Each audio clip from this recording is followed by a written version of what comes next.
Good morning friends. বৃষ্টি ভেজা এত সুন্দর একটি ফুলের সৌন্দর্য দেখি আজকের ভিডিও শুরু করলাম। খুব সকাল সকাল ঘুম থেকে উঠেছি।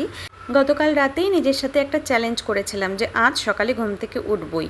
সকালে প্রতিদিনই ভাবি একটু তাড়াতাড়ি ঘুম থেকে উঠবো, কিন্তু ঘুম থেকে দেরি করে উঠি অলসতামি করে, তারপরে শুরু হয় সারাদিনের খিটখিটেমি। অনেক দিন পর একটু সকাল সকাল ঘুম থেকে উঠলাম, তো তাই একটু লাল চা খেয়ে ঘুমের নেশাটাকে কাটিয়ে নিলাম। শরীরে তো লাল চা খেয়ে এনার্জি করে নিলাম, এবার মনের এনার্জি নিতে বসলাম। সকাল সকাল ঘুম থেকে উঠে যদি সুন্দরভাবে ঠাকুর পুজো দিয়ে নিই, তাহলে মনে একটা আলাদা শান্তি আর এনার্জি চলে আসে। আর দেরি করে ঘুম থেকে উঠলে পুজো দেওয়ার সময় পুজোর পরে যেই কাজগুলো সেগুলো এসে তাগাদা দেয়, ব্যাস পুজোয় অমনোযোগী হয়ে যাই। শান্ত মনে ঠাকুর পুজো দিলে চিত্তশুদ্ধি হয়।